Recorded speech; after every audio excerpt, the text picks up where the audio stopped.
ओम शांति। ये बाबा की 7 तारीख की साकार वाणी है। सार है मुरली का। मीठे बच्चे आत्म अभिमानी विश्व का मालिक बनाता है, देह अभिमान कंगाल बना देता है। इसलिए आत्म अभिमानी भव। प्रश्न है, कौन सा अभ्यास अशरीरी बनने में बहुत मदद करता है? तो बाबा ने कहा, अपने को सदा एक्टर समझो। जैसे एक्टर पार्ट पूरा होते ही वस्त्र उतार देते हैं, ऐसे तुम बच्चों को भी यह अभ्यास करना है। कर्म पूरा होते ही पुराना वस्त्र यानी शरीर छोड़ अशरीरी हो जाओ। आत्मा भाई भाई है, यह अभ्यास करते रहो। यही पावन बनने का सहज साधन है। शरीर को देखने से क्रिमिनल ख्यालात चलते हैं, इसलिए अशरीरी भव। ओम शांति।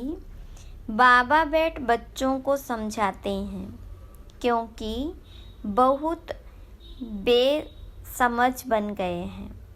5000 वर्ष पहले भी तुमको समझाया था और दैवी कर्म भी सिखलाए थे। तुम देवी देवता धर्म में आए थे, फिर ड्रामा प्लान अनुसार पुनर्जन्म लेते लेते और कलाएं कमती होते होते यहाँ प्रैक्टिकली बिल्कुल ही नील कला हो गई है, क्योंकि यह है ही तमो प्रधान रावण राज्य। यह रावण राज्य भी पहले सतो प्रधान था, फिर सतो रजो तमो बना। अब तो बिल्कुल ही तमो प्रधान है। अब इसका अंत है। रावण राज्य को कहा जाता है आसुरी राज्य। रावण को जलाने का फैशन भारत में है। राम राज्य और रावण राज्य भी भारतवासी कहते हैं। राम राज्य होता ही है सतयुग में, रावण राज्य है कलयुग में। ये बड़ी समझने की बातें हैं। बाबा को वंडर लगता है। अच्छे अच्छे बच्चे पूरी रीति न समझने के कारण अपनी तकदीर को लकीर लगा देते हैं। रावण के अवगुण चटक पड़ते हैं। दैवी गुणों का खुद भी वर्णन करते हैं। बाबा ने समझाया, तुम वो ही देवताएं थे, तुमने ही 84 जन्म भोगे हैं। तुमको फर्क बताया है। तुम क्यों तमो प्रधान बने हो। यह है रावण राज्य। रावण है सबसे बड़ा दुश्मन, जिसने ही भारत को इतना कंगाल तमो प्रधान बनाया है। राम राज्य में इतने आदमी नहीं होते। वहाँ तो एक धर्म होता है। यहाँ तो सब में भूतों की प्रवेशता है। क्रोध लोभ मोह का भूत है ना। हम अविनाशी हैं, यह शरीर विनाशी है, यह भूल जाते हैं। आत्म अभिमानी बनते ही नहीं हैं। देह अभिमानी बहुत है। देह अभिमान और आत्म अभिमान में रात दिन का फर्क है। आत्म अभिमानी देवी देवता सारे विश्व के मालिक बन जाते हैं। देह अभिमान होने से कंगाल बन पड़ते हैं। भारत सोने की चिड़िया था, बल कहते भी हैं, परंतु समझते नहीं हैं। शिव बाबा आते हैं दैवी बुद्धि बनाने। बाबा कहते हैं, मीठे मीठे बच्चों, तुमको विश्व का मालिक बनाता हूँ। यह लक्ष्मी नारायण विश्व के मालिक थे। कब सुना कि इन्हों को राजाई किसने दी? उन्होंने कौन सा ऐसा कर्म किया जो इतना ऊंच पद पाया? कर्मों की बात है ना। मनुष्य आसुरी कर्म करते हैं तो वह कर्म विकर्म बन जाता है। सतयुग में कर्म अकर्म होते हैं, वहाँ कर्मों का खाता होता नहीं। बाबा समझाते हैं, न समझने के कारण बहुत विघ्न डालते हैं। कह देते शिव शंकर एक है। अरे शिव निराकार अकेला दिखाते हैं, शंकर पार्वती दिखाते हैं। दोनों की एक्टिविटी बिल्कुल ही अलग है। मिनिस्टर और प्रेसिडेंट को एक कैसे कहेंगे? दोनों का मर्तबा बिल्कुल अलग है। तो शिव शंकर को एक कैसे कह देते हैं? यह जानते हैं। जिनको राम संप्रदाय में आना नहीं है वे समझेंगे भी नहीं। आसुरी संप्रदाय गालियाँ देंगे, विघ्न डालेंगे, क्योंकि उनमें 5 विकार है ना। देवताएं हैं संपूर्ण निर्विकारी, उन्हों का कितना ऊंच पद है। अब तुम समझते हो हम कितने विकारी थे। विकार से पैदा होते हैं। सन्यासियों को भी विकार से पैदा होना है, फिर सन्यास करते हैं। सतयुग में यह बातें नहीं होती। सन्यासी सतयुग को समझते भी नहीं, कह देते हैं सतयुग है ही है। जैसे कहते श्री कृष्ण हाजिरा हजूर है, राधे भी हाजिरा हजूर है। अनेक मत मतांतर, अनेक धर्म है। आधा कल्प दैवी मत चलती है जो अब तुमको मिल रही है। तुम ही ब्रह्मामुख वंशावली, फिर विष्णुवंशी और चंद्रवंशी बनते हो। वह दोनों डिनाइस्टी और एक ब्राह्मण कुल कहेंगे। इनको डिनाइस्टी नहीं कहेंगे, इनकी राजाई होती नहीं। यह भी तुम ही समझते हो।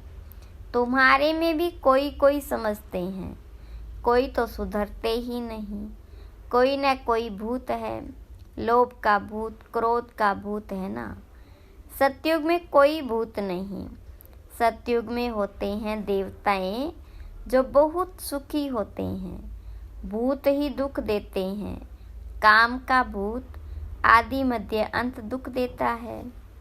इसमें बहुत मेहनत करनी है, मासी का घर नहीं है। बाबा कहते रहते हैं, भाई बहन समझो तो क्रिमिनल दृष्टि न जाए। हर बात में हिम्मत चाहिए। कोई कह देते हैं शादी नहीं करोगे तो निकलो घर से बाहर, तो हिम्मत चाहिए। अपनी जांच भी की जाती है। तुम बच्चे बहुत पद्मा पदम भाग्यशाली बन रहे हो। यह सब कुछ खत्म हो जाएगा, सब कुछ मिट्टी में मिल जाना है। कोई तो अच्छी हिम्मत रख चल पड़ते हैं, कोई तो हिम्मत रख फिर फेल हो जाते हैं। बाबा हर बात में समझाते रहते हैं, परंतु नहीं करते तो समझा जाता है पूरा योग नहीं है। भारत का प्राचीन राजयोग तो मशहूर है। इस योग से ही तुम विश्व के मालिक बनते हो। पढ़ाई है सोर्स ऑफ इनकम। पढ़ाई से ही नंबरवार तुम ऊंच पद पाते हो।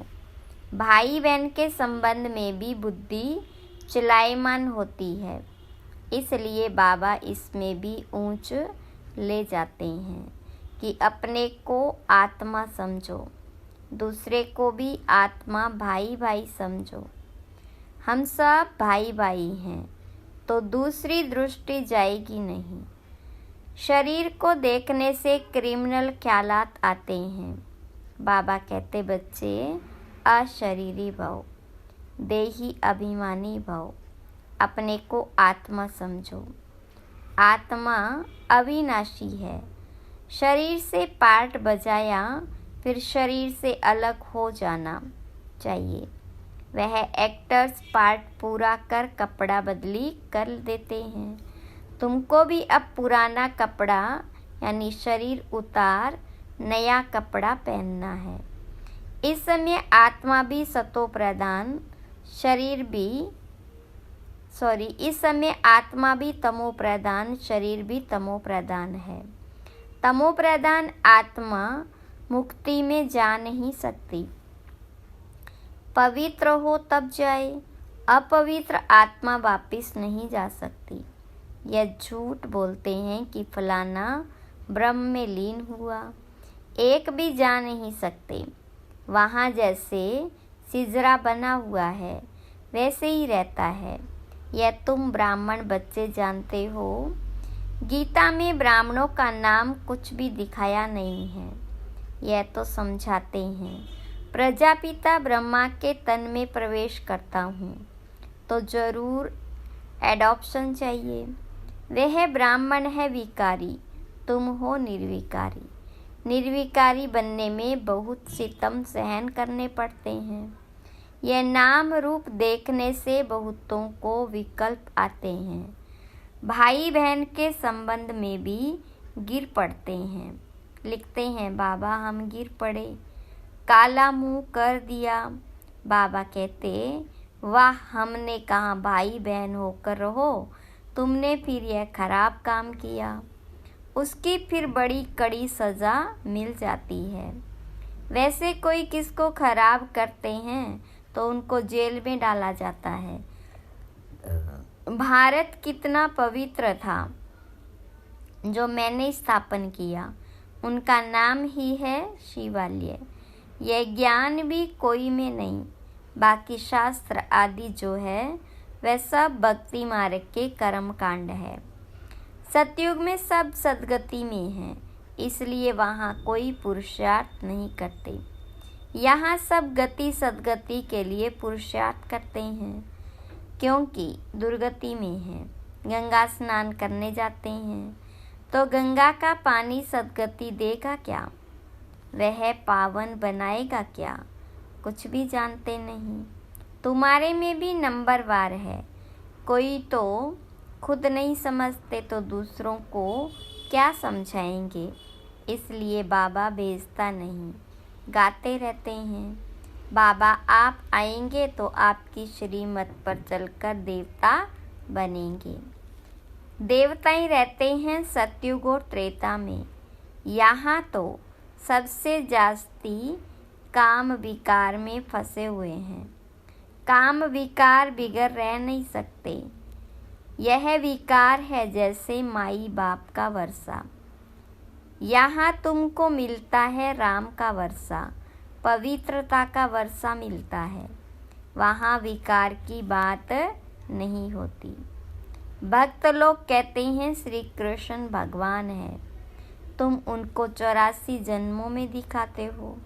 अरे भगवान तो निराकार है, उनका नाम शिव है। बाबा कितना अच्छी रीति समझाते हैं, तरस भी पड़ता है, रहम दिल है ना। यह कितना अच्छे समझदार बच्चे हैं। भव भी अच्छा है, जिसमें ज्ञान और योग की ताकत है तो वह कशिश करते हैं। पढ़े लिखे को सत्कार अच्छा मिलता है, अनपढ़े को सत्कार नहीं मिलता। यह तो जानते हो। इस समय सब आसुरी संप्रदाय है, कुछ भी समझते नहीं। शिव और शंकर का अंतर तो बिल्कुल क्लियर है। वह है मूल वतन में, वह सूक्ष्म वतन में सब कुछ जैसे कैसे होंगे। यह तो तमो प्रधान दुनिया है। रावण दुश्मन है आसुरी संप्रदाय का, जो आप समान बना देता है। अब बाबा तुमको आप समान दैवी संप्रदाय बनाते हैं। वहाँ रावण होता नहीं, आधा कल्प उनको जलाते हैं। राम राज्य होता है सतयुग में, गांधी जी राम राज्य चाहते थे, लेकिन वे राम राज्य कैसे स्थापन कर सकते हैं? वह कोई आत्म अभिमानी बनने की शिक्षा नहीं देते थे। बाबा ही संगम पर कहते हैं, आत्म अभिमानी बनो, यह है उत्तम बनने का युग। बाबा कितना प्यार से समझाते रहते हैं। घड़ी घड़ी कितना प्यार से बाबा को याद करना चाहिए। बाबा, आपकी तो कमाल है। हम कितने पत्थर बुद्धि थे, आप हमको कितना ऊंच बनाते हैं। आपकी मत बिगर हम और किसकी मत पर नहीं चलेंगे। पिछाड़ी को सब कहेंगे, बरोबर ब्रह्मा कुमार कुमारियाँ तो दैवी मत पर चल रहे हैं। कितनी अच्छी अच्छी बातें सुनाते हैं। आदि मध्य अंत का परिचय देते हैं, करैक्टर सुधारते हैं। अच्छा, मीठे मीठे सिक्की लदे बच्चों प्रति माता पिता बाप दादा का याद प्यार और गुड मॉर्निंग। रूहानी बाप की रूहानी बच्चों को नमस्ते।